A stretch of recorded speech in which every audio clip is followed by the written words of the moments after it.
Welcome to the podcast that brings you high voltage, intriguing information, as well as electrifying conversation on all topics, current, past, and yet to be. This is Phase to Phase. The first step in avoiding a trap is knowing of its existence. I've been having these weird thoughts lately. Without change, something sleeps inside us and seldom awakens. Here are your hosts, Marcus and Drew. Today, we're going to be serving you guys up some hot info regarding this week's topic, which is designated fake news. It's just super important. It's kind of gone off the rails, as it were, lately. Super hardcore. To people, though, that may have just been tuning into this phenomenon, they might have thought that it was being perpetrated by a single man.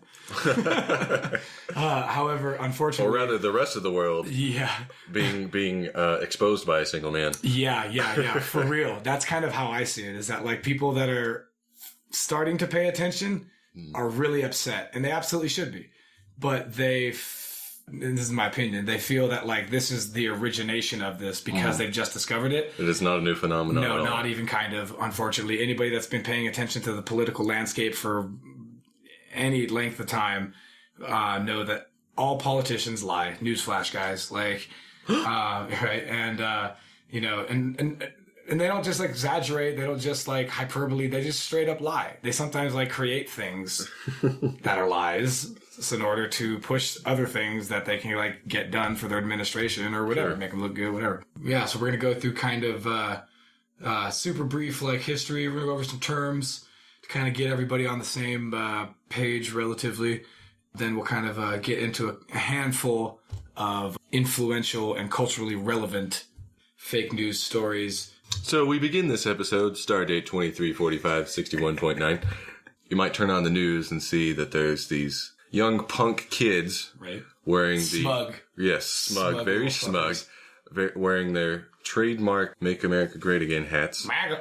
Right, and there was a Native American, he was banging his drum in the streets of D.C. Doing a ceremonial chant or something. Yeah. And these kids, specifically this one, the image burning in everyone's mind is just these last 3 or 4 seconds of this one kid just giving him this awful smirk. And of course you should be enraged by this. The South Park shit-eating grin, upside down triangles looking And of course your mind immediately goes to, wow, what a piece of crap. What a fucking totally making fun of this. He was, what is he, 50 or 60? He's a Native American. He's elderly, yeah. Not in a wheelchair or nothing, but he's definitely on the old side for sure. Yeah. And so that's the image that all these major outlets are running. Everybody's immediately up in arms and going so far as to even, threats of violence. Ray Aslan saying things like, have you ever seen a more punchable face? Oh, yeah. And who was it? Kathy Griffin. Which is hilarious because wasn't she shamed hella hard for a minute because of her stand-up thing that people didn't like very much about Trump's head and all that sort of shit. Oh, yeah. So, right.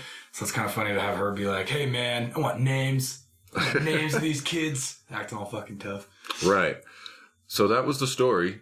Comes to find out once the full video of what was going on got posted that there was full 2-hour video as opposed to the 45-second clip. Oh, and I should mention also some of the news outlets actually got that specific Native American person featured in the video, and he went on to say that all kinds of stuff that was later not able to be right. He was his testimony was he was kind of threatened by these kids, and they approached him, and one got in his face, and it was a very scary and potentially violent. This gentleman called the kids they were akin to ravenous animals, and just using rhetoric that was super over the top. And somebody was saying that they were chanting "Build the wall, build the wall," right? Which actually doesn't even make sense. If a lot of people wouldn't suspect that these people are that MAGA supporters are necessarily smart if you listen to the media or any of that stuff or whatever. But point being, that wouldn't even make any sense. You're Native Americans live here, build the wall, keep you guys in here, right? Don't go anywhere. Right. But when the full video was posted, the full 2-hour video, we kind of saw a very, very different story than all of these major news outlets were reporting. Yeah, it turns out the guy kind of walked up to them. It's not that the kid like stuck his face in there. It was that, this guy kind of got really close to his face. Yes, because there was originally, it seemed like there could have been some weird things going on with... the third group of activists. Right, the third party, right. Yeah, totally. Which is the... I'm going to mess up the name too. the the Black Hebrew Israelites, or just the... I definitely heard, I don't know anything about him other than what I heard in the video. I definitely heard some pretty ugly shit in the video. Yeah. They were saying some pretty terrible things to these shit. young white kids. Yeah, and the lone black kid that was there or whatever, like he endured some nonsense too. Oh yeah. That was effed up. Like he said things, they said stuff to him that I would prefer not to repeat on this particular. Yeah. Just it was just a complete 180 of the story. It was a good term that what I've heard before, a non-traversy. Yeah. Instead of a controversy. I love that. And the thing was, even after all these truths came out, like some of the media outlets, they doubled down on their story. They didn't redact, they didn't correct. You didn't verify any of the stuff that the guy said, that the Native American gentleman said. Yeah. You know what I mean? You just showed a 15, 30, 40-second clip of a 2-hour long, and specifically left out the parts, that showed all the previous engagement with the third party activists. What is any of this stuff going on without context? Right. And context. We should have, the great thing about this is we should have learned this lesson a long time ago, dude. A long time So ago. long ago. Well, you know what it is though, dude? And this is partially our fault. And this is why I wanted to bring this up or whatever. Because a lot of people can blame the media and don't get me wrong, they're not without fucking fault. hyenas. Yeah, sure. Absolutely, dude. Like they're buzzards and vultures and opportunists for sure. But they wouldn't have that opportunity, that job, that ability to succor us if we weren't so eager to freaking to eat it up, dude. It's like a drug addict. And we're not even verifying that the bag isn't cut. You know what I mean? We're just snorting it up and getting burn holes in our nose and shit. And nobody cares. It's fine. Eat people's faces like I do in Florida. So, which was also a. Never mind. Oh, really? Yeah, Was it really? that wasn't okay. exactly the correct story. Gotcha. All I heard is that he smoked a bunch of freaking bath salts and bit somebody's face off, basically. And they were like, zombies are attacking in Florida. Yes, exactly. Well, I almost bought it because, again, I love zombie stuff. And I'm just like, oh, shit, There it it's is. happened. It's happened. I knew it. I warned you. Y'all laughed at me. Get my bag, get my ammo. We're executing plan C. Remember in that time when we got in trouble for math class for playing with zombies? Yeah. Well, who's retarded now? Rendezvous at Point Delta. Yeah, right, dude. Planning all that shit. So, partially the reason why I brought this up, too, that I was so shocked, the reason why I sent it to you, actually, is because of the phenomenon that happened known as doxing, where you basically find through the internet and through digital means, you find a person's physical information, their address, their home. Usually it's used to go pay the person a visit. Mm-hmm. You know what I mean? And which would be bad enough because these kids didn't do anything, neither did their family. And secondly, what makes it worse about it is that they doxed the wrong fucking people, dude. Right. They went to the wrong house, dude. Yeah. Like they went to like a kid that was at the same school, but not physically at that like confrontation. Mm-hmm. And like dude's like brother was getting married and like all these fucking people were showing up and like harassing the wrong totally. family. And of course the family has no idea what's going on because the news story has barely broke. Exactly. You know what I mean? So you got these lunatics showing up or whatever screaming and you of course you're confused. You have no idea and you can't like logically talk to a bunch of screaming lunatics. What's that Churchill quote? He says something like the lie travels halfway around the world before the truth even gets a chance to get its pants on. Yeah, it's so fucking true, dude. It goes so far and fast because it's sensationalism. People love it. They eat that shit up, dude. They eat it up.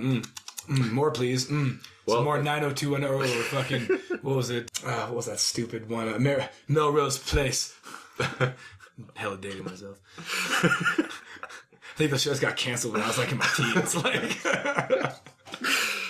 Well, yeah, it was just interesting because we were making this topic of fake news and this story breaks. Yes, at the same time. Totally. So that's another reason why I wanted to jump it up in the categories thing because it was just so relevant. I was like, holy God. Like, and other stuff happened too. Like I was telling you earlier, the whole like Kavanaugh gang rapist thing. They didn't verify that before they released it. And that could have totally ruined his career, dude. And then he's like, oh, that's okay. She's like, oh, it's all right. I went there 9 more times. That's totally fine. Or other things, this like BuzzFeed article or just anything like that, dude. And people, it's so funny. They're like, oh, well, they make mistakes all the time. And that's true. Media makes mistakes, dude. That's fine.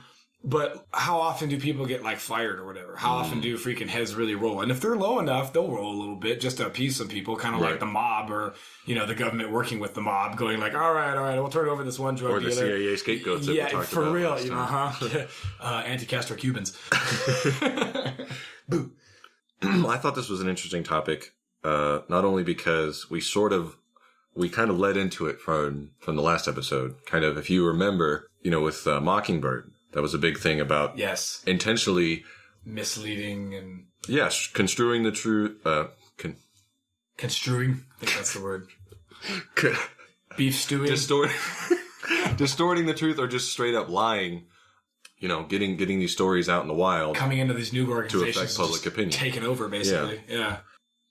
I'm not really sure where this is going to fit in, but I first learned about fake news as a young boy reading Lemony Snicket books because there's a newspaper and it's just constantly printing all these terrible fake stories. That there's not really any evidence, and that you can actually see in the books of people listening to these stories and eating them up, and their reaction to immediate reactions. Yeah. Oh, these people are horrible. Yeah. And we should do this. We should kill people. Yeah. We should get an action committee together. Yeah, just grab your pitchforks. Totally. The emotional appeal is very strong. And that was very jarring to me as a young kid. I was like, oh, people do that? Yeah, like that's a good point. I don't remember where my first realization, my first destruction of childhood innocence, where it came as far as like that whole thing of like, so when I snuck in to see Eyes Wide Shut. People right, Jesus. Great movie though. You got to say the movie like 3 times. There's like so many times that they're just like pointing out. You're just like, good God, didn't see that part before. Wow, she's a child prostitute. Jesus Christ, this movie's horrible. Tip of the hat, Stanley Kubrick. But I don't remember when in my life. How could you do that? That's so hard. Like, and it's really not. Like, I mean, depending on what you're trying to make them believe, obviously. But in the right like settings and circumstances, dude, it's really not all that like difficult. Because, like you said, like if you have that baseline logic of like psychology as far as the basic human being and what like they respond to or whatever, you just basically gotta push the right buttons, dude. And for the most part, people will respond. Right. And the scary thing is, over time, we have gotten better and better at it because we have all these examples of, oh, well, this is how people reacted, so we know exactly how this is going to go if we do this and this. Yeah, absolutely. Like, we have, like, scientific data on these phenomenon now. Like, and there's actually a point I want to make on something I'm sure we're going to touch on based on that. But there was a scientific phenomenon that I wanted to actually briefly talk about, which was that I can't remember what it's called, but it's that 3 lines test where everybody is in on it except for one person, and they're all like, oh yeah, this line's shorter, but it's clearly longer. Right. And they're trying to get the person who's the control of the study, trying to be like, or the experiment rather, trying to get them to be coerced socially through peer pressure to be like, oh yeah, no, totally. I think the same thing. Yeah. Okay, yeah, exactly. It's applying to that, like, oh, I don't want to be left out. I don't want to be socially ostracized. Yeah, exactly. You know what I mean? Exactly. I mean to cut you off earlier too. No. So do you have some terms that you wanted to define? Yeah, I think that's a good usually idea. A good place to start. Yeah, that way, freaking. And there's actually quite a few, so we'll get through them probably pretty quick if we can.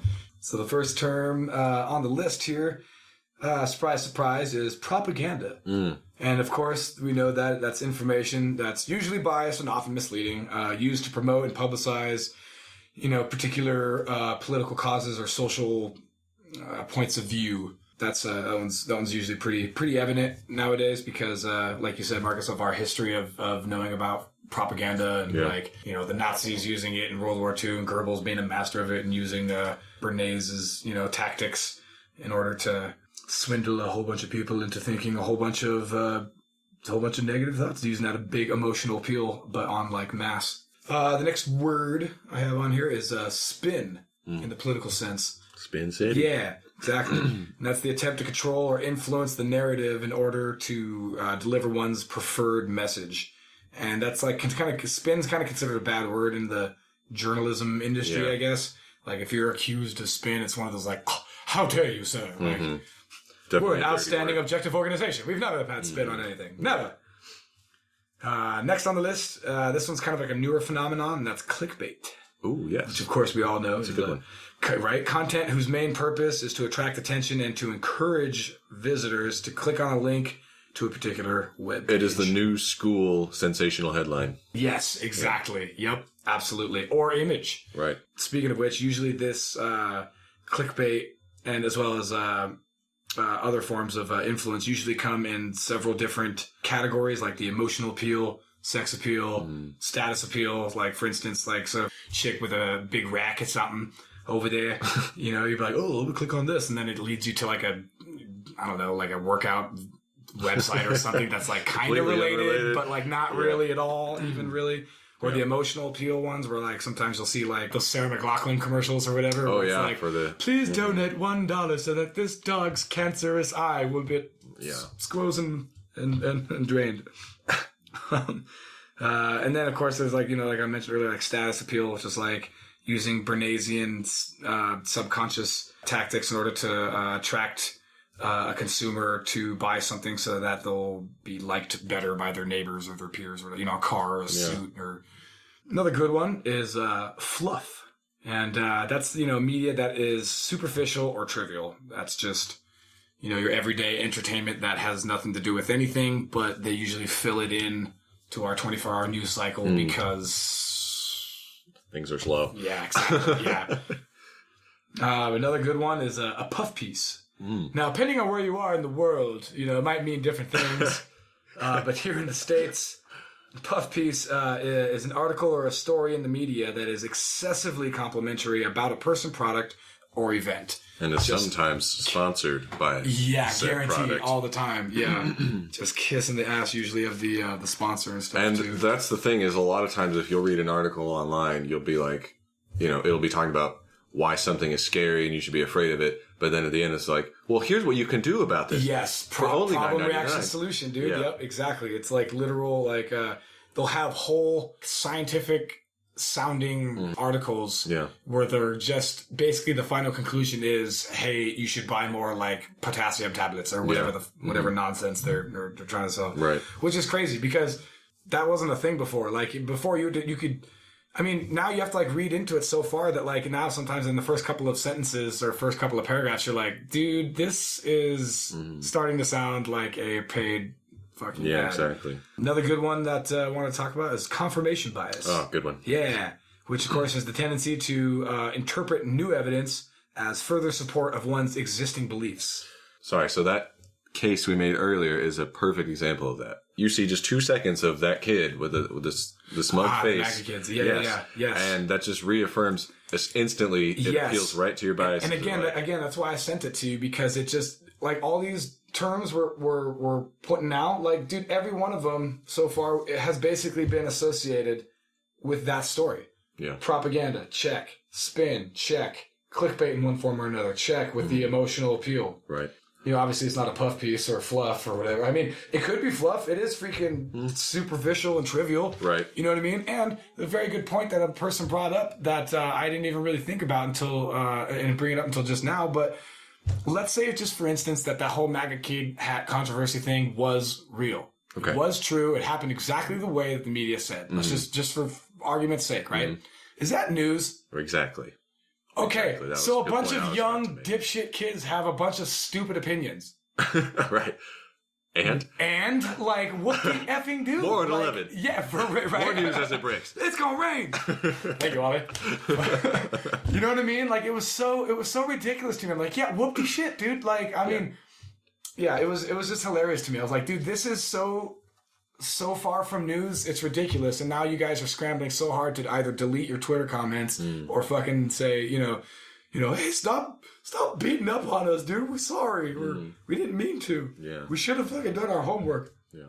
You gotta have some kind of like Accountability, dude. Right. Like, that's your job as a journalist. Yeah, it's one thing to be like, okay, hey, look, we made a mistake, and we're gonna put that, you know, in. We're not gonna bury it in page 28 or whatever. If, I mean, unless it's something like minor or whatever. Right. But if it's something that like influential or major, that better be the like. Yeah, and this was the thing they were running with for so long. This was like headline news. Like, this is a huge deal. Forever. Just stirring people up, dude. Yeah. Getting people just firing replaying up, that same 10 seconds over and over. Oh, totally. Another really good one that I wanted to pick out here is distraction. That's in the political sense, like a political distraction. And, Sleight of hand. Yes, totally. Or another term for this is the wag the dog. Have you heard of this movie, Marcus? No. It's from the late-ish 90s, 6 or 7, I believe. And it's got Robert De Niro, hold on, that was Heat. Sorry, hold on. Robert De Niro, Dustin Hoffman, a bunch of other, William H. Macy's in it briefly, and what's her name's in it briefly? And it's really good. It basically, a political distraction or the wag the dog approach is basically, it's used to indicate that attention is purposely being diverted from something of lesser importance or relevance. Sure. In the film, basically, there's this scandal that's brewing or whatever involving the president and an underage person. Basically, they get together with a head CIA spook type guy, and they also get together with a Hollywood producer, and then he gets all of his cronies, the little the fad maker and the freaking the marketer and the commercial guy. Anyway, and they get together and they create a fake war. Nice. Between a tiny little, between Albania or something or whatever. And there's Albania. It's well, why not? What do you know about Albania? Good point. Nothing. Yeah, good point. Yeah, exactly. And anyway, it's just to kind of divert it long enough to get into the midterms or past the election, something like that. Which, AKA every cable channel that you watch. Yeah, ever. And so anyway, it's just it's a really good movie to watch. I highly recommend it, and it's highly entertaining. It reminds me of Dave, that movie we mentioned in the last right. I think podcast. Where it has a similar feel of that '90s everything's gonna be okay still coming out of that '80s cocaine. Where everyone's oh, what's happening? That old '50s optimism. Yeah, exactly. It's coming back around. Oh, America used to be so great. Right. But it can be great again. I was going to say, I was just going to make that joke, dude. Which is why certain people have certain emotional appeal. Yeah, exactly. So the next one that's on the list, post-truth, or the post-truth era, which I fucking hate that term. It just shouldn't be, but apparently is. Post-truth is the circumstances in which objective facts are kind of less influential in shaping the public opinion than appeals to emotion or personal belief. So it's, your what feels right is more important than what you can objectively prove. Yeah, it's unfortunate. You better start believing in post-truth. You're in one. Yellow journalism. The definition is basically sensationalism or just crude exaggeration, which is just the term it's been known for forever. Right. Yellow journalism is way before the term fake news. Fake news, yes. Fake news. So the last one on the list is a wedge issue. And I put this one in here at the very last minute. A wedge issue is when you force someone to pick a side, usually inflating the importance over other issues. Okay. And I feel like every issue now is a fucking wedge issue. And think of how polarized people are nowadays in the sense that back in the day there was at least a little bit of political spice. There was a little bit of political difference.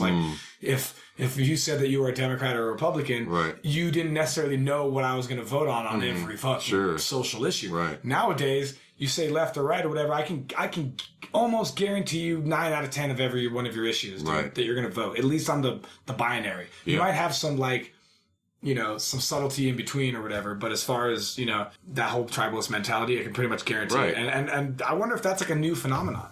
Well, it's actually interesting that you brought that up because I feel like that's a multifaceted issue. Of course, there's been people on the fringe, on the extremes of either side for a long time. But I feel like with technology and the way the media works today, those fringes, those extremes are kind of amplified. They're getting amplified. Mm. And whether or not it's because they're actually growing or just because it's that whole loud voice phenomenon, or it's just that makes for great news. I feel like it's not growing. Yeah, I feel like a lot of the issues and a lot of the fervor and rhetoric has just been cranked up to 11. Yeah, for sure. And most people that I talk to are either don't care because they're just so sick of everything, or they're just smack dab in the middle, going dude, look at both you loonies, dude. You guys are psychos. Dude. I basically don't think I know almost anybody that's hardcore one way or the left other. Or hardcore right, really. I don't really. I feel like most things in history, at least in the last 100 years, as far as wars and stuff, at least on this side of the hemisphere, I feel like what the reality of things are and what we're being told and being perceived in the zeitgeist of the community of the the culture are two way different things. Yeah. You know what I mean? And we're gonna get into that. Some of the some of the things that happened or whatever. May I actually throw my own term in there because it's sort of Please do related. so. Echo chamber. Ah, that's a good one. And an echo chamber, Indeed. I only throw it in because we kind of steer the conversation this way.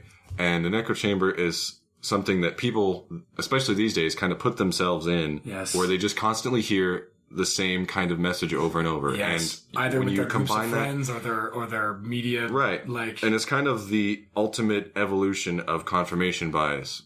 Where yes. you believe these things, you only want to listen to Nothing these things contradictory gets in. Exactly. Yes. And people, companies like Facebook, they totally Capitalize on that. Oh, absolutely. hardcore because you like these certain news pages or whatever, and then that's all that gets delivered to So you, does the and so you're news just too, constantly right? listening. Yeah, They're doing that too exactly. with sensationalist, like clickbaity headlines. So that's all you're listening to, and I've seen it happen in real time with people I know where they just get further ingrained into what they believe into, and that only furthers the political agenda that some of these things have. Totally. So, and anybody that's been in that, like hung out with people that have experienced that, it's so annoying. Like, you know me, Marcus. I everything that one channel is telling you, yes, fair and unbiased. Yes, totally, right, totally. It's super annoying. Like, I'm centrist, but I kind of lean a certain way or whatever. Even when I'm around other people that like lean in the same direction that I do.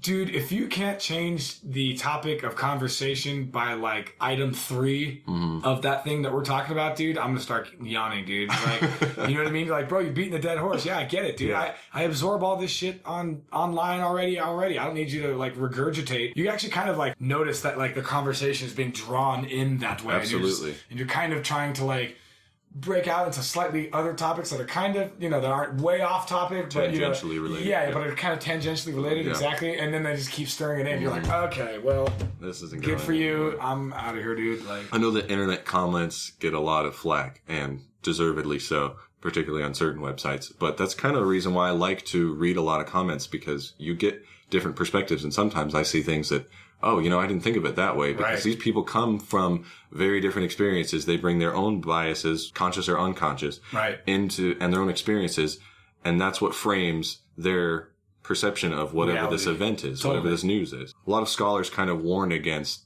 putting yourself in an echo chamber, because that kind of creates you can't evolutionarily right. evolve, You're not going anywhere. Yes. Spinning your you're tires just getting stuck in your ways, and you're senile, and you don't like anything, and you're just a bitter, curmudgeon-y old gut. Yeah. So, and I think that's kind of important for people, especially with very different views, to be able to not only just to be able. I want to know who the dummy, psycho, crazy, angry that we don't are. necessarily take all that stuff down. Right. As long as they're not directly calling to action or doing something that's super, super slanderous and like libel, and it'll get you like. God, that doesn't exist anymore. Slander and libel. I know. That doesn't exist anymore. Used to be a crime. Somebody's bringing up to me that like, hey man, freaking England and Ireland and all them over there, they have certain laws, dude. Like they obviously don't have a First Amendment or whatever, you can't really say certain things, which. It doesn't exactly initially talk about. It doesn't exactly sit well with me necessarily to do away with. But having said that, I do think Americans should take a little more responsibility with what they say about specific people. You know what I mean? And again, not to harken on the Kavanaugh thing again, but dude, that was like exhibit A of like, holy shit. Like, dude, you guys are going to ruin this person's like whole life. Right. And you guys' evidence is spurious at best. Right. Like, and it's, I feel like if you're sure, go out and get the info and show it to the world, and we'll hang this piece of shit. Like if you did all the things you said, and that's fine. I'm totally down for that. Yeah. But until then, kindly fuck yourself. Like, and one more note. I mean, I don't mean to sound holier than thou or anything like that, but like I'll even tune to news sources that I just really don't like. I can't stand it for more than like 10 minutes, but it's important to get it in my car every day. It's important to get the other side. Absolutely. And if you hadn't learned this by now, there's 3 sides to every story. Totally. So getting your news from one news source, I feel like is kind of similar to buying from only one drug dealer? No. Totally. Because you don't even know if his shit's good. And then you start smoking it or whatever, and you start seeing shit. You know what I mean? And you think that's normal, and everybody else is seeing the same shit, and you're just like... It's like he said, she said for adults. And Santa Claus and shit. Yeah. Totally. And it's not, and what sucks is that you guys, whoever, will go to blows sometimes just for their like opinion that was not even formed. It was just given to you by the person or the network that you like to get into because echo chambers are pleasant. Right, exactly. And we were shown that super hardcore with the last election of 2016 or whatever with like, it became like a comedy. Like if you had TV, you could just you put it on Fox and see what they're saying, and then you flip it over real quick to CNN and see what they're saying, and they're talking about the same fucking story, dude. Right. But they just have completely bipolar, very different sides. Yeah, completely 180 freaking views about it, and it's like it became like funny, like.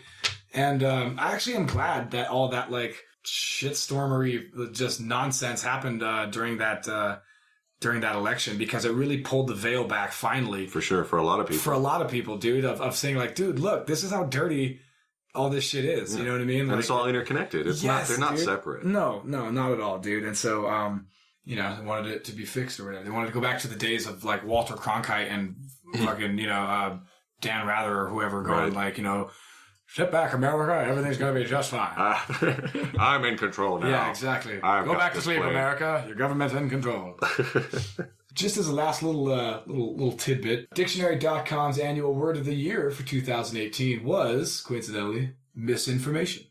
Not to be confused, of course, with disinformation, which is, the deliberately misleading people or whatever, whereas misinformation is just false information that spreads regardless of the intent of the person spreading it. You know what I mean? They might just be spreading it just for, they may actually think it's true or just for fun or just to get more people to draw them to their freaking cat videos or whatever. Clickbait. Yeah, exactly. I'm down to go into a super brief history here real quick. So in the 1890s, there were these two rival newspaper publishers. There was Joseph Pulitzer from the famous Pulitzer Prize, right? I've heard that name. Right. So it means he can totally be trusted. It means he didn't lie or anything. And another gentleman, and I say the term loosely, named William Randolph Hearst, basically the head of the biggest media company at the time. Yeah. And these two people competed over the audience through sensationalism and reporting on rumors as though they were facts, and practiced that term that we labeled earlier called yellow journalism. Eventually, there was just a big backlash against the lack of journalistic integrity. What a surprise. The public demand more objective and reliable news sources, which created a niche that the New York Times was established to fill at the turn of the 20th century. And then finally, yellow journalism became less common until the rise of web-based news brought it all back in full force, which is funny because they said that the New York Times kind of rose to become like a trusted name. Right. And now they have sullied that good name, sir. And now they're kind of one of the biggest, like... So I have it. Yeah. So I have it. They don't necessarily lie any more than, like, the other big ones. Which is unfortunate to say. Yeah, hell of. But I just feel like if you're a really big name, you get more flack. You're a bigger target, dude. You should be more on the ball. You weren't, so you got lots of flack. The narrative that we were talking about earlier comes in several vehicles. One of them is social, which kind of is like some of those propaganda videos that were famous from the post-World War II era. There was a group of them called the Cornet Industrial Media Films, which were basically social guidance films that were like made popular in the 50s of like those black and white society. PSAs. Yeah, like Billy and so-and-so like went to the movies. Like he held the door open for Susie. Like that's a good bar, Jilly. Comes in other ways too, such as like business, obviously through like things like marketing, and obviously here on the West Coast, it's very specifically, or in the Western Hemisphere rather, it's specifically Bernaysian style, appealing to that subconscious psychological aspect where buy more products in order to be so that you're more full as a person. Keeping up with the Joneses. Also financial. It's like, stock market price fixing and scams and stuff like that. That happens all the time, obviously. Sure. And another one that's really important that I want to talk about is the political vehicle. Basically, it's just legal lying through things like the Smith-Mundt Act, which basically in 1948, it was a legislative authority for propaganda activities conducted by the United States Department of State. What that means is this is like an anti-propaganda law that prevented the U.S. government's mammoth broadcasting arm ability for delivering its programming to American audiences. God, that sounds great. Yeah, super What awesome. a noble cause. Yeah, it was struck down in 2013, unfortunately. Yeah, just in time for a whole bunch of nonsense. The end result of this was the unleashing of like thousands of hours per week of government-funded radio, TV, internet, just domestic propaganda for U.S. consumption. So it used to be illegal.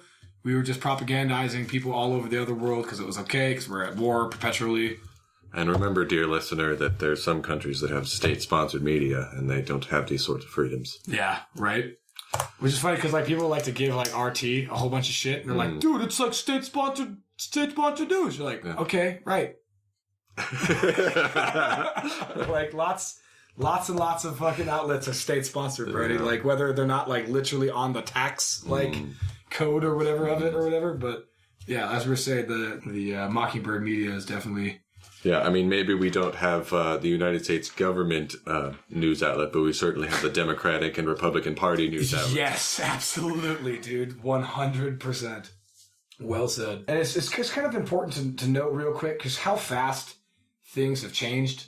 In the early 80s, 90% of the media was owned by like 50 different companies. And since 2012, which is again like 6-7 years ago almost now, in 2012, all the companies, 90% of the companies rather, were controlled by six big companies, the six big evil. And it might even be five now. Right. It might even be the five points of the pentagram. So I put down CBS, Comcast, News Corp, Disney, Time Warner, and Viacom. And I'm pretty sure... No, that sounds to me like it's it. I think so, too. I swear Disney bought one of them. Not many. There's not many now that freaking control everything. And I bet you all those six are probably run by, like, you're owned, rather, when you go all the way back or whatever through the different shell companies or whatever, or parent companies or whatever. It's probably owned by, like, 3 or 4 dudes. They're all having lunch together. Basically, it's just like Hollywood. There's only, like, straight 4 up, big dude. movie houses. For real. Guaranteed, dude.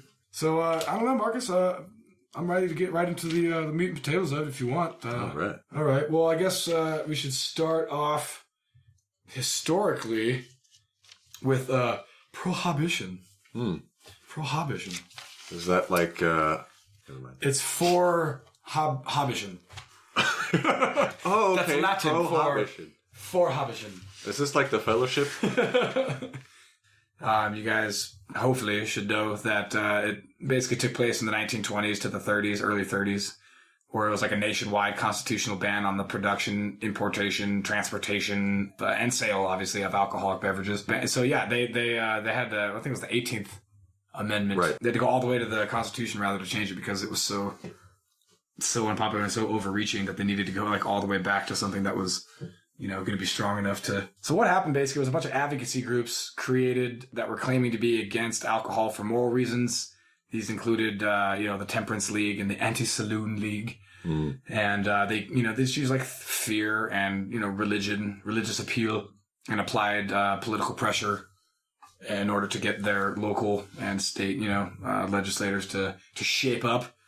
And they just were getting everybody to freak out, going, everybody's drinking and being immoral and sleeping on wives and beating people up. And this is not what God would want. Right. And behind this, juggling all these different groups and stuff was a gentleman known as Wayne Bindell Wheeler. We're going to learn about a little more about him a little bit later. Or not really about him anymore, but about a good buddy of his. So basically, after Prohibition began, we started focusing on drugs with such cultural phenomenons like Reefer Madness, movie that was made in 36, I believe. And, and then later brought us the war on drugs in 71. Thank you very much, Richard Nixon. Thank you. It was actually a UN agenda, but he just, he adopted it because he wanted to look tough on hippies, I guess. He did not like those hippies. Yeah.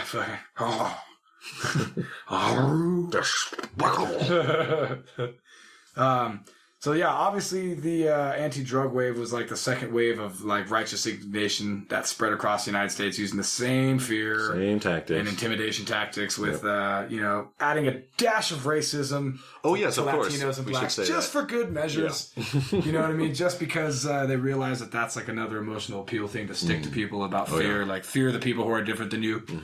All these, massive cultural changes would have gone completely like unnoticed and totally by the wayside if certain people hadn't kind of dug a little bit deeper into it and didn't just accept what had happened as like an organic, natural thing that happened. You know what I mean? Because obviously organic things happen all the time. Like, you know, human beings just do things and then shit happens. You know, that's obvious. But when certain people benefit hardcore from it, sometimes you can go back and be like, holy crap, did these people try to influence it to end up this way? It was engineered. Yeah, and that's kind of what seems to happen with both of these movements, the anti-alcohol and anti-drug campaigns, dude, for both of them. And it both seems to kind of go back to the same spot. And that's basically... what we had here was a combination of the media teaming up with big petrochemical conglomerates and to manipulate and monopolize the market. Sure. Well, manipulate the social fabric to monopolize the market. Right. So companies like DuPont and Standard Oil, you know, Rockefeller obviously being the head of that. Companies like Goodyear, the tire company. Goodyear, the tire company? Yeah, dude. Freaking... all basically got together and with people like William Randolph Hearst, the guy I told you about earlier, was the largest newspaper and media company owner.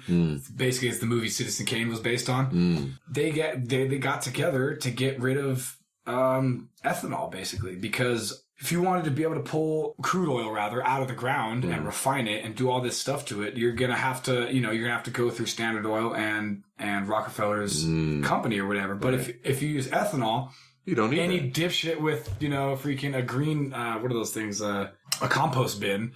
I mean, you know, it's probably more difficult than that, or whatever. Right. But it's not nearly as complicated. Not even as kind crude of. oil. Not even kind of. Right. Yeah. Anything that ferments, I guess, can be used for, and I guess even Ford was like, yeah, like I'm making all these gangster like ethanol cars and everything's awesome and everything, but. Who killed the ethanol car? Right, way before that documentary. And it's still happening with things like all kinds of other alternative energies. Yep, absolutely. And the reason why they wanted to squash other companies, like they even killed the rail like lines that were electrical, because they were clean and stuff like that, and that's how the bus system came into being. Basically, that's how it was all created and stuff. And of course, these guys had an axe to grind because they're like, well, I'm not going to be selling rubber tires and oil and shit, which of course you need to make rubber, you know, if they're on tracks using electricity. Electricity scared a lot of people. I know, right? Totally. I got a little thing about that too. Topsy the elephant. You ever heard of that guy? Oh, yeah. Yeah. The one who got shocked. Shocked to death, electrocuted technically. Freaking, that was in 1903 where Thomas Edison, in order to smear Tesla, this is another fucking fake news thing, where he basically, for sure, to demonize the AC current, he freaking, which was what Tesla was a proponent of, opposing Edison's DC current, shitty DC current, by I'm struggling to remember the amount of like volts, but he put an insane amount of volts through this elephant for like 4 minutes or whatever it was. Like, you know what I mean? Like, not only did you like crank up the juice, it didn't even kill it in the quickest way that you thought it would have, basically. You know what I mean? But it had the effect. People were fucking terrified. They're like, oh my God, this is dangerous. Right. Which, I mean, it is, but, you know, fucking fire's dangerous. Right. Like, you know what I mean? As long as you're smart about it. Right, totally. Yeah. A little side note about that whole prohibition and for alcohol and stuff. When they banned alcohol for drinking, they were like, okay, what about ethanol? You know what I mean? They're like, all right, you can still use ethanol, because they really obviously didn't want people to use it. But they didn't want them fucking drinking it either. Right. So they put a bunch of like poison and shit in it.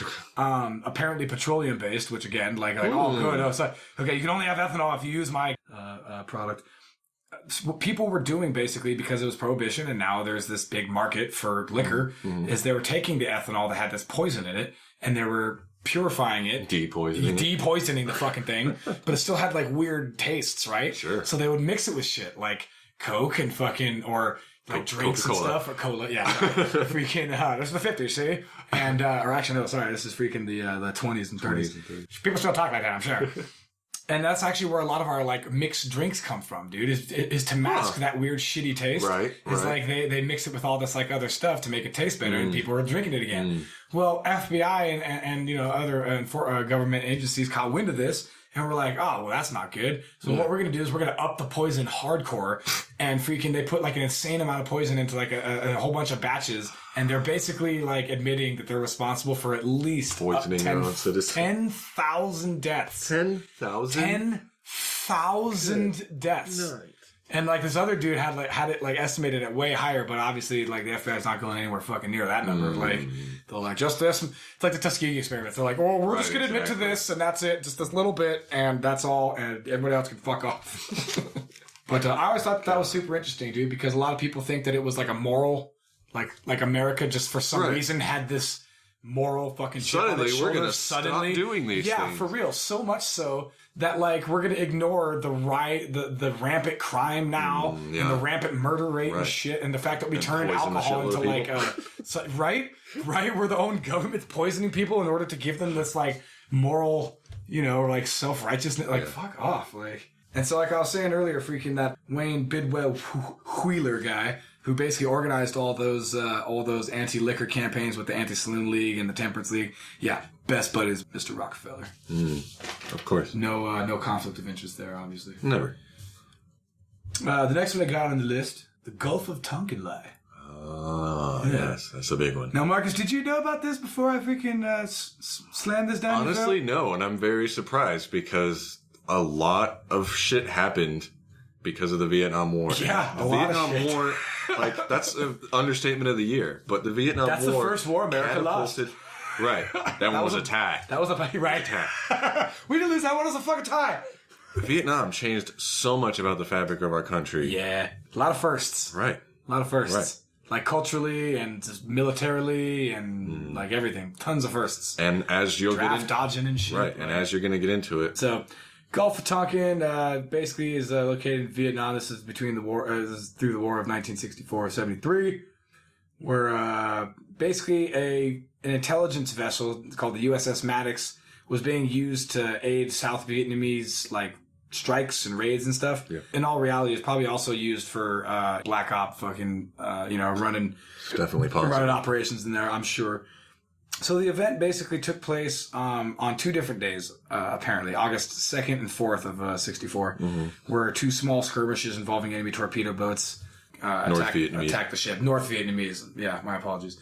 LBJ basically, after that, sought congressional approval for the Gulf of Tonkin Resolution, which gave the United States military, like, the congressional approval for retaliatory airstrikes. Right, without declaring war. Exactly. Although it would quickly lead us into full-scale military involvement, lasting almost a decade. And so for this to pass, Congress obviously was presented with this doctored enemy transmission from the August 2nd skirmish, not from the August 4th skirmish, because it turns out August 4th skirmish didn't actually happen. There wasn't even anything that happened, really. The media, when they heard about all this, they just ran with it. They were sympathetic to the Johnson administration. The New York Times, again, like we were talking about earlier, trusted New York Times, proudly reported that, Johnson addressed the nation with somber facts that we're going to, basically shred to shit here in 2 seconds. So a gentleman named James Stockdale, who's a United States aircraft pilot and Medal of Honor recipient, by the way, he was a witness to the second attack, or non-second attack. And he was quoted in saying, quote, "Our destroyers were just shooting at phantom targets. There were no torpedo boats there. There was nothing there but black water and American firepower," end quote. Again, freaking nobody in the media bothered to interview this fucking guy. Flash 30 years later, 2001, historian Robert Hancock analyzes and interprets the Vietnamese reports, and he concluded that none of them confirmed any of the attack on the Maddox. I suppose one could argue that, the North Vietnamese didn't keep the best books or transmission reports or whatever you want to say. I guess that's here or there. I guess you could totally say that. But, right. But then in 2003, Robert McNamara, who was LBJ's Secretary of Defense, admits that it never happened. And that's pretty crazy because that's so long. After all this shit happened people lost their lives and. They actually I heard the report just a little while ago, that they just are recognizing that Agent Orange causes health defects or whatever. And it's like, oh, great. You waited till all those poor fuckers are dead, and you're like, okay, it's a thing, and you can now receive medical fucking Now that I'm on my deathbed, I'm going to admit all these horrible fucking things that I did in my life and all these people that it affected. Yeah, it's and now I have a clean conscience, and I'm going to go to heaven. And now I'm fine. Yeah, now I can walk through the gates, no harm, no foul. It's absolutely ridiculous. Yeah, it's fucked up, dude. Like, and it's lame because a lot of people that again, it's they're going under that pretense into the war. They capitalize on that in order to freaking push this nonsense. And then when you come home, you get fucking spit on, you get treated like shit, and you're living in a cardboard box with schizophrenia. You know, you might think of this as, oh, well, this is the dawning of us going into conflicts on false pretenses, but as surprisingly, it actually isn't. Happens often, actually. I only learned about this recently. Back in the World War I days. When the ones days. A commercial, quote unquote, a commercial liner, a big ass Titanic-esque. I was just going to say. Titanic-esque ship. You know, that was kind of traveling. Transatlantic. Right. It was traveling between America and Britain. That was kind of its regular route or whatever. And it was blown up by some German boats. And U-boats. There were some American citizens aboard, but 1,100 people drowned, and the boat went down in 18 minutes. Yes. Which, if anybody knows anything about, like, should have taken hours, way longer. Hours and hours and hours. Sometimes, like, I mean, it depends. Despite what James Cameron might have you believe. Yeah, no shit. Never let go, Jack. Right, but that was a big reason. It was struck with one torpedo, and ships that were that big back in the day. If you had to have gotten a farging insane bullseye, the U-boat was also at its max range of torpedo firing. Like it was a fucking hole in one, as it were. Right. One torpedo, an explosion, and then a second explosion followed by like 15 to 30 seconds later, or after the first one. The ship went down so goddamn fast that like almost 1,200 people died or whatever, 1,100 people. There's lots of lifeboats, and normally in these kinds of situations, they would have gotten like a lot of warning to get off the boat. Absolutely. It was a big reason for turning over kind of the public opinion of maybe we should get involved. In order to exacerbate that too, there was I'm trying to remember the name of the ship that came to rescue them because they were relatively close to the Irish coast. There was a ship that came within sight that was like on the way out, and they got recalled because the story goes because they were worried that it would sink that boat too. Which is like, well, I suppose that's true. Or maybe they wanted the impact to be way more and wanted more dead because more dead means more fervor against Germany. Right, but the reason is, the crux of this, and I didn't learn about this until recently, but the Lusitania was carrying a buttload of munitions. Yes. On its own manifest even. And then later on when they sent like submarines and shit down there, they're like, yep, look at all these 303 rounds. Millions and millions and millions and millions and hundreds of millions of them. Yeah. It definitely violated the treaty. And it's like, when I grew up in school, I always remember hearing them saying that the Lusitania was, you know, just like a regular Titanic ship. Yeah, I thought it was just around completely... in 1915. Right, just... No big deal. Shipping some rich people going back and forth. And some dickhole Germans freaking shot at them, and now we got to get those Huns. Yeah. You know? How are you supposed to take down the Kaiser? Yeah. With dust on your fucking jumpings. Yeah, and... so it's not exactly the same situation, but still... It falls under other categories, too, that I'm sure we'll bring up later in our... expose of things that we bring up or whatever, because it fits other... Intentionally create an event. So we're obviously just talking about the lie right now or whatever, not the event itself. And that's the thing about Tonkin, though, is like, they already had this attack. Like, why lie? Why did they try to make it worse? I wonder if it happened and then that, because I was thinking about that too. And I wonder if it, like, the little attack happened and the report got to the right ears, the right hungry ears, thirsty ears. They kind of threw it together on the fly. Right. And that's why 2 days later, they're freaking, you know, shooting at random, you know, radar signatures in the rain. You know what I mean? It's just kind of messed up because a lot of this stuff wasn't known to most of the public until a long time Decades. You always hear freaking Jesse Ventura like, God damn it, a bunch of my buddies died in the mud for a lie. Exactly. And he's not wrong. You know what I mean? Like, it's fucked up. Super fucked up. Like, where my mind goes to is like, how long and what kind of types of declassified stuff we're going to get about the war on terror. Yeah, I'm sure, dude. And that's unfortunate what happens, dude. Like with the whole like JFK files release or whatever, like that was semi-recent or whatever. Like we're never going to know about stuff until it doesn't matter really anymore. People for by and large are not going to care about people. People who are affected are basically dead or which dying. Is why I have such a respect for whistleblowers, dude. Which is why like I have such like ire against people that like first of all don't respect the tremendous fucking sacrifices that those people have to make, but just the importance of that, you know what I mean? And they have to They're straight up martyrs. They're 21st century martyrs, dude. Yeah. They're showing us behiend the curtain of how fucked up reality is, and people are going like, "Don't do that. Yeah. Shame on you. You're a traitor. He's a traitor." You're like, "Fuck you guys, dude." Like, you guys. It's easy for you guys to sit up there or whatever when this person actually had to do. Yeah, dude. Like, you know what they did to, behind your keyboard? Bradley Mann, or I gotta call her Chelsea now, but whatever. You know what Manning did, Chelsea dude? Like, Manning. they freaking put them in a like solitary confinement and shit for like months and months and months afterward, dude. They wouldn't let them talk to anybody, dude. Like, yeah, that shit would drive you crazy, dude. And like, all because what? Because they showed you how like you guys were breaking your own fucking rules. Exactly. Like, okay. Didn't mean to get off on a tangent, but I just no, for sure. It's super important, dude, because you know, who else is going to be showing us these things and breaking our little perfect reality bubble that's super comfortable. So just to kind of finish up this last little like timeline here, basically, 2005, the NSA basically declassified nearly 200 documents that were revealing that the Maddox had fired at, quote, random radar targets on a stormy night. And again, I think they just did that to kind of help sell the lie, so that if they interviewed any of the crewmen, they'd just be like, you know, rounds were fired, and I mean, it was crazy, but nothing happened. And then again in 2013, tapes are released that proved that LBJ also knew that the story was not true. Now, it didn't necessarily prove that he like came up with it or that he even like participated in the participation of it, but we definitely know that he knew it was a fucking lie and didn't say anything. Right. You know what I mean? So, which is funny to me because it's like, dude, LBJ was being recorded and stuff too. Like, how long has these has these Oval Office tapes been fucking going on, dude? Like, because later, you know, freaking Nixon would obviously be famously fucking super busted with his tapes and stuff, and those missing like 18 minutes or whatever. What the fuck are on those? So obviously the debate continues whether it can be, you know, chalked down to international lie or, you know, an incompetent mistake. You know, whether it was part of some John Wayne style go to war on any pretext type thing, or maybe a spur of the moment, unclear reaction, you know, to look tough and get reelected,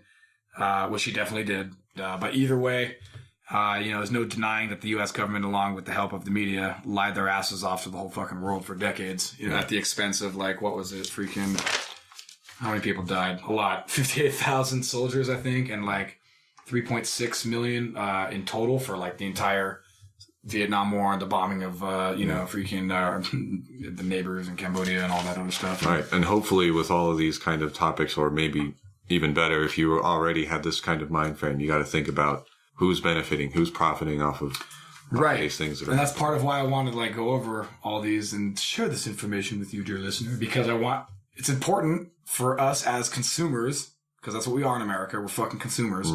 To consume the right products, rather. Critical thinking, for God's sake. Yeah, dude, at least a little bit, for, you know what I mean? Like, that way we can at least maybe sidestep some of these, like, potholes that these fucking shiesty assholes are leaving in front of everybody to try to trip them all up. Yeah. You know what I mean? Just so they can make $1. You know what I mean? Like, it's like you're destroying the fabric of the fucking country, dude. Nay, the world. To have a bunch of people come to your media outlet or whatever the fuck it is, dude. You know what I mean? Yeah. So the kind of last one I have on the list here, the invasion of Iraq, or the invasions of Iraq. The Iraqs? The invasion of the Iraqs. Tried to sound more like the first Bush. Oh, okay, that's what you get for it. 1,000 points a lot. God rest his soul. Right. How much for...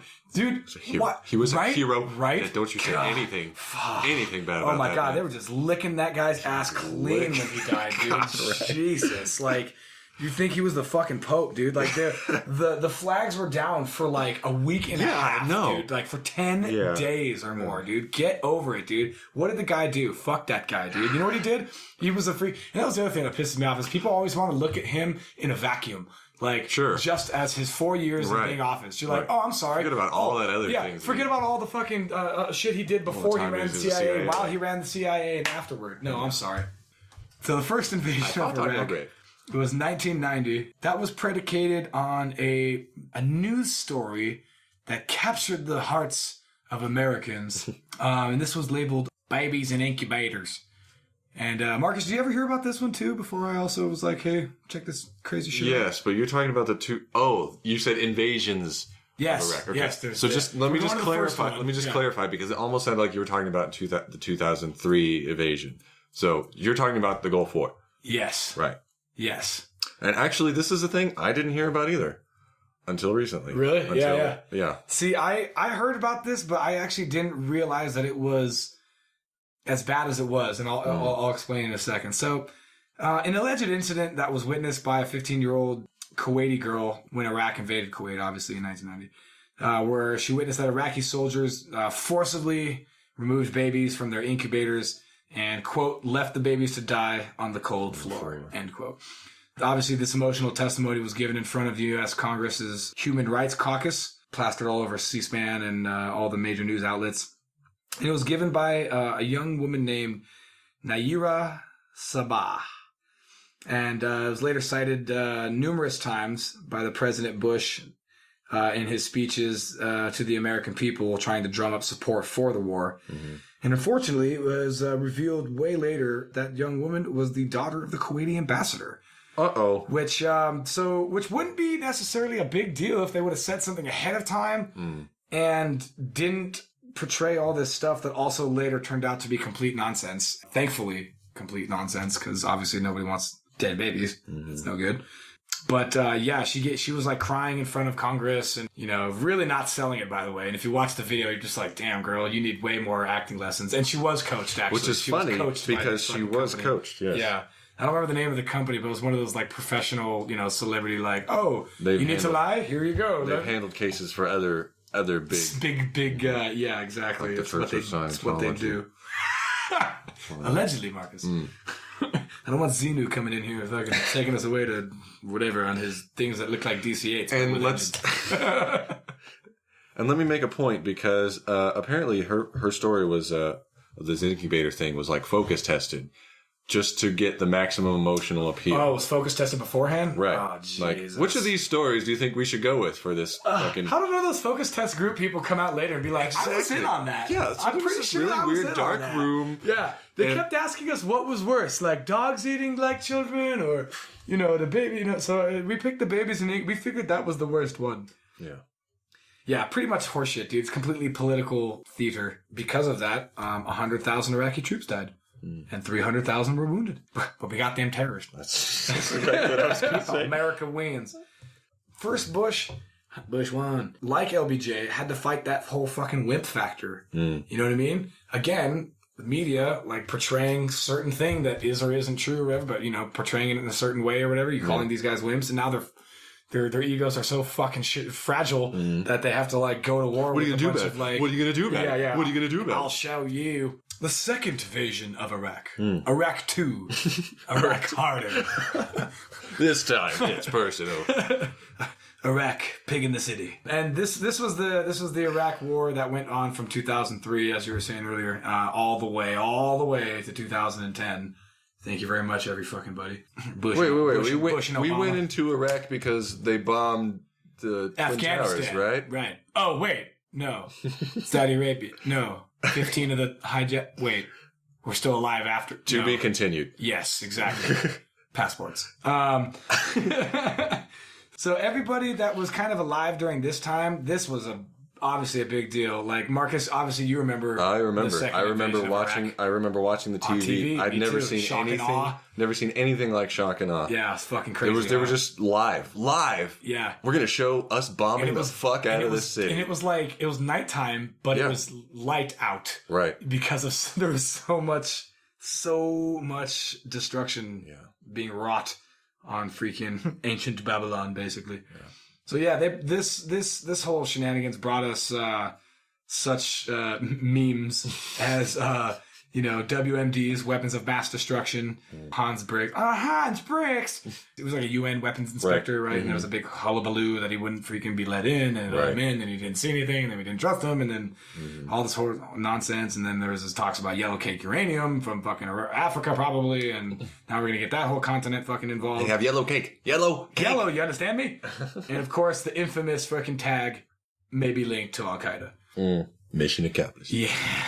Remember when he got like in a flight suit and stuff, dude? What a butt fuck. Like, talk about puff pieces, dude. Like, There you go. Good example.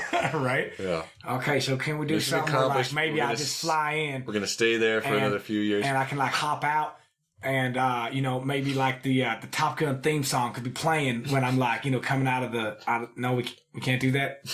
All right. Well, all right, fine. That's fine. These lies, these absolute fucking lies were, basically promulgated by certain members in the Bush administration. Testimony from people like Colin Powell fell on his sword, fucking because he's a good soldier, national security advisor. Who, frankly, if he hadn't have done that and hadn't have totally fucking blown his credibility, I think would have been a way better candidate for the quote unquote like first black president or whatever. True. I really admired fucking Colin Powell. I think he had some good shit. Some other things I didn't really like too, but nobody's perfect. Also, testimony from Condoleezza Rice, who was the Secretary of State, saying all kinds of crazy shit. And another guy who's been in the news a whole bunch lately, Robert Mueller, FBI director at the time. That? Yeah, he's been around, overseeing all kinds of overseeing all kinds of FBI shenanigans. And in October of 2002, Bush said that Saddam Hussein had a quote massive stockpile of biological weapons. But as CIA Director George Tenet noted in early 2004 that the CIA had informed policymakers they had no specific information of the types and quantities of weapons, agents, of targets, and stockpiles of Baghdad's disposal. So this massive stockpile quote was completely just made up, and basically it's just like selling Those points. are balls. Yeah, it's just selling points to kind of get your point across, which, dude, if you're the president, you can't really do that. You know what I mean? Which is... certain somebody is doing that a lot lately. Of course, this was followed up by a whole bunch of other lies, such as Bush saying, like, we do not know whether or not Iraq has a nuclear weapon, which of course is nonsense. A nuclear weapon. Yeah. Meanwhile, we have like tons and tons and tons of them. not only that, but there's other countries developing weapons programs, and, never mind. That's all I'm going to say. Certain other countries, all these other countries. So I mentioned some testimony from Condoleezza Rice in September of 2002. So remember, this is all on the back of the momentum of the Afghan invasion. Right. After September 11th and stuff. When I say we, I mean the Bush administration basically just wanted to keep this momentum up. Mm-hmm. And they were willing to kind of grasp at straws and straight up lie and find any stupid little thing they could do in order to achieve that, basically. Because you can't find the man hiding in the hills. Right, dude. Ridiculous. Think people in caves have the ability to do this? So Condoleezza Rice claimed that aluminum tubes purchased by Iraq were, quote, only really suited for nuclear weapons programs, end quote. That was precisely the opposite, though, of what the nuclear experts at the Energy Department said. They argued that it's actually very possible and, in fact, likely that the tubes were for non-nuclear purposes. They just wanted Pringles, man. Yeah. You know how expensive Pringles are in Iraq? You can't really make them without a cylinder. I mean, you make some fucking Pringles without a cylinder, bro. It's hard to do. Matter of fact, they said they were only really suited. And again, just numerous occasions, people like Dick Cheney and these people cited the 9/11 report saying that like Mohammed Atta had met in Prague with an Iraqi intelligence officer. You know what I mean? And so they're like, must be linked to Al-Qaeda, bro. And who stands to profit off of these conflicts? Well, lots of people, Perhaps, but unfortunately, it's arms industries, contractors, builders, the military itself, because, cost-plus programs and stuff like that. Right. Now imagine if you had somebody who was sort of in bed with these kind of companies, and you gave them a position of power. What, you mean like Halliburton, or like, What's that? Well, I think that's, if I'm not mistaken, that's a company that certain Dingleberry fucking used to run. Him and another Dingleberry fucking worked at a company to make aspartame, a fucking household product. Mm. Yeah, that the Bush administration was just basically fucking brimming with douchebags. Yeah, and cue the Benny. Yeah, head to toe douchebags. They fucking lied, and a whole bunch of people freaking who were kind of coattailing the momentum of the like whole, oh man, our country was invaded and attacked and stuff like that, and capitalized on those people's bleeding hearts to want to be able to do something and defend the country and bring freedom to people and stuff like that. And it's all just part of the big freaking war that General Wesley Clark said that we're going to take out 7 countries in 5 years. He went through the Pentagon and saw Secretary Rumsfeld and Deputy Secretary Wolfowitz freaking scurrying around. And so he went up to his buddy and said that his buddy said that this memo is describing how they're going to take out all these countries, these 7 countries in the next 5 years. You know what's interesting is like with all of these fake attacks or whatever getting us in, drawing us into wars, you know, there's even fake events. Right. There's even some, and it's not very well substantiated, but there's some events around Pearl Harbor and even like the Spanish-American War with the USS Maine. Yep. Yeah. It's weird that there's all these, and we've already talked about the Lusitania briefly. All these naval, happenings. Sea-based shenanigans going on, and because it's out in the middle. It's out in the middle of nowhere. Nobody's there. Nobody can corroborate that story. Absolutely, you can say whatever the hell happened. And the only people that are usually present are all people that are in the military, so they can gag order the fuck out of them. Like that might be a good like topic that we could like touch up on. That's the whole phenomenon of false flags. Oh, because right, and that it's in and of itself is a nautical like term, right? You know what I mean? Dating back from when pirates would be like, "Don't worry, we're actually just Englishmen, you see. Get them! Fucking, raise up the skull and crossbones." But the only reason why I didn't bring up some of those things in this particular podcast was because that's the action itself. I wanted to focus on the lie, right? The story, the perpetuation of the narrative. But a lot of interesting stuff can be talked about with those events that you had just mentioned, and if you go back, like we're just talking about briefly, if you go back like 100 years, every military conflict that we've gotten into has been started at sea. Obviously, the Revolutionary War, I can't speak for that one. Right. Civil War, I can't speak for that one. But everything after that, so the Spanish-American War with the Maine, Lusitania, World War I, we had Pearl Harbor with World War II, we had the Gulf of Tonkin with Vietnam. Right. And the last one would be the War on Terror, which was the attack of the USS Cole. Right. It was, and if people remember that story was, if I remember correctly, it was like a little, like tiny little boat with explosives on it or whatever that like rammed into the USS Cole. And so to me, that sounds like a fucking Special Forces Zodiac boat with some fucking C4 on the end of that shit, or a drone autopilot, or something. Yeah, exactly. The remote control. Boom. Oh shit, who was it? It must have been Al Qaeda. Darn. Fucking guys, even though they're training on monkey bars and shit. Guess dude, we're gonna have to buy a new boat. Yeah, for real. Oh darn. Shucks. Right? Guess we're gonna have to take the Jag. Make sure that guess we'll have to take the Jag, man. Make sure this one has Bose surround sound with a remote control on it. We were talking about like a second ago about the Lusitania and stuff. Though that was just like one incident, the Lusitania thing. There's a whole bunch of like fake newsy shit that surrounded that thing, and I can't believe it totally slipped my mind. And that was the babies on bayonets thing. Babies on bayonets. You That ever heard sounds of just that? like babies in ink. I know. Well, that's why I was so surprised that I wasn't that I didn't have that thought earlier. You know what I mean? Because it was the exact same thing where all of this like nonsense was going on. Particularly that like German infantry soldiers, like regular boots on the like GIs or whatever, were like literally like skewering infants. You know, the propaganda posters that you typically like think of when you're thinking about like World War II and stuff. It's like, don't let Jerry win. It was this type of thing, but it was like, you know, a picture of just like a Hunned out German, you know, with the pointy hat and everything, with like sharp teeth and like vampire eyes and like sticking its like overly sized bayonet like through like a baby and stuff. And you're Somebody just had like, to draw that? right, dude? And then they distributed all this nonsense freaking, you know, to be like, oh, look at what these terrible things people are doing. You should get involved in this war. That has nothing to do with you guys. And so anyway, that was just a part of the thing I wanted to kind of throw in there because I totally forgot about that. And it rang so perfectly with the whole babies and incubators thing. It's like the exact same strategy, just kind of updated to today's like. I guess there was more in there than I thought. I thought it was going to be way short. Even in those 3 little like segments or whatever that we discussed, we could go back forever. So I only wanted to focus on a handful of things just to kind of keep people on their toes and realize you got to be more aware than ever. Thank you. And frankly, even if you like really try to dissect as much as you possibly can, it's a lot of fucking work, dude, to be really honest. Like if you really want to have an objective opinion and stuff and not succumb to the like echo chamber type shit of like, don't worry, everything's awesome. Yeah. You know, it's a lot of hard work, and I totally understand why some people are like, I could give a fuck less. Like, I don't even care. Like, I don't even want to keep up with all the nonsense. It sounds like a lot of work, and it is.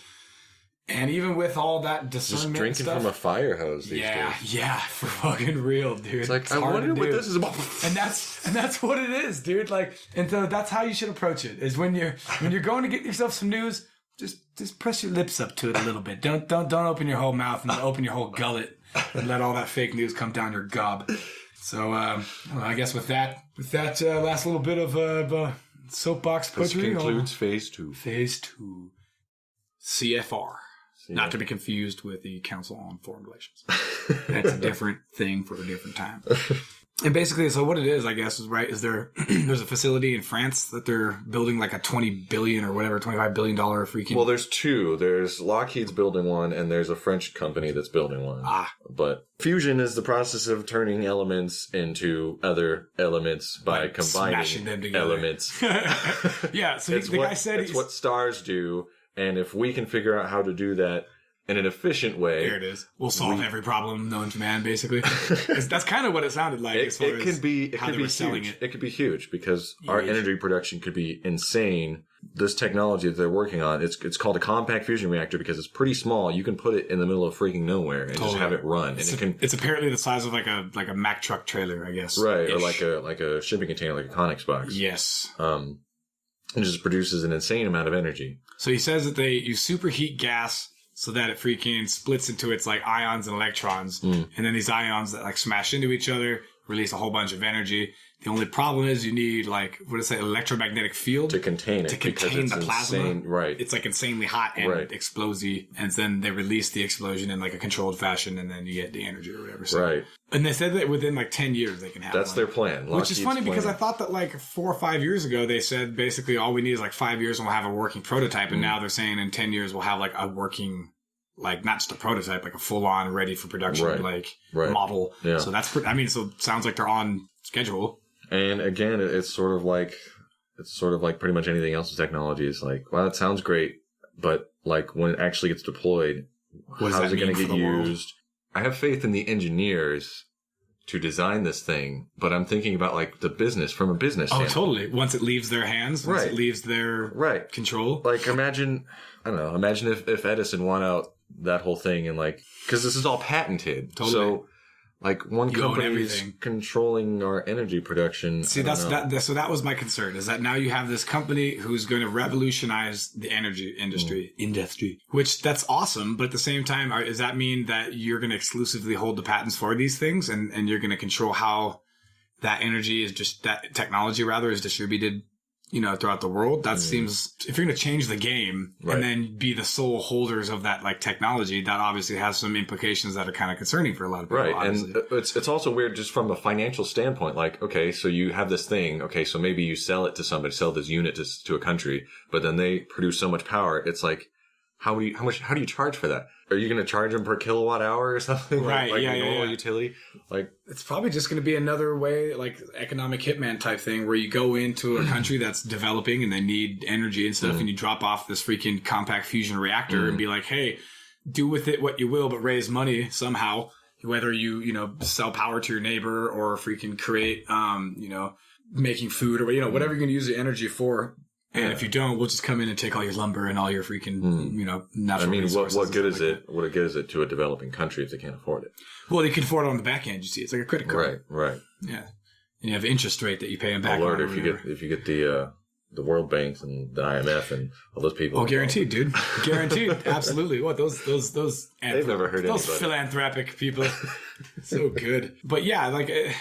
It sounds great, like if you're just going to release this energy, but dude, we're in a capitalist society, which is super great until you come to certain little things kind of like this, where now you have to kind of tread carefully. Otherwise, there's so many questions. Who gets this technology and stuff? If it's going to like change the game, like this guy was saying how it's going to be able to you're going to be able to put it into a plane and that plane can stay. Yeah, they put it in planes or aircraft carriers or even space. Oh my gosh. Space travel. And that's all great and stuff. But you don't think that they're going to use that for military stuff first?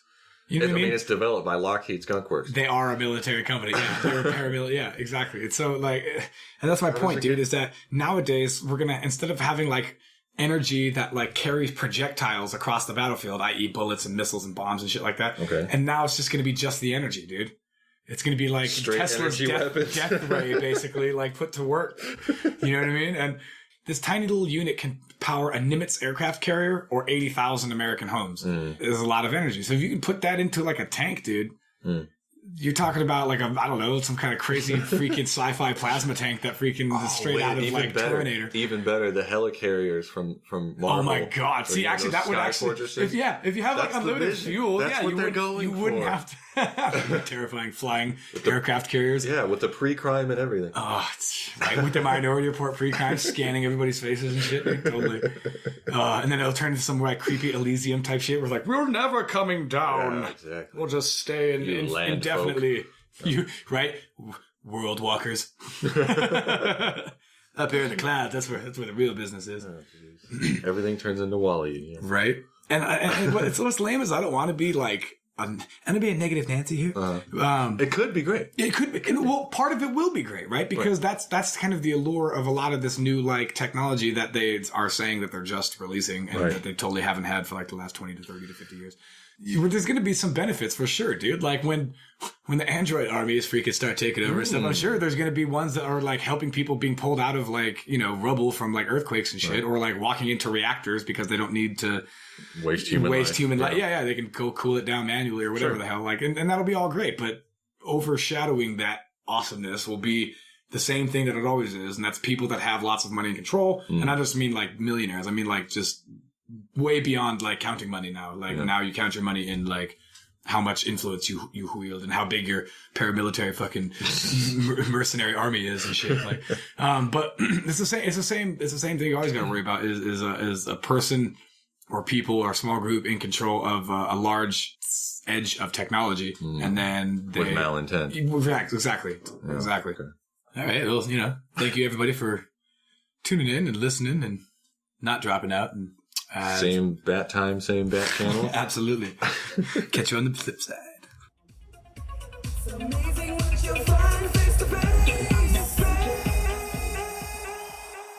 Do you enjoy the show and want to help it grow? Don't hesitate. Like, share, and donate. Sorry, we appear to be underwater. That's fucking true. Use this opportunity to capitalize. Really, the femur is the best part to eat first. Because it's the meatiest. And then if you move on to the ankle, it's got that kind of like that pop. That's good. It's like a chicken wing. That's fuck. Oh, Dahmer. You brilliant son of a bitch.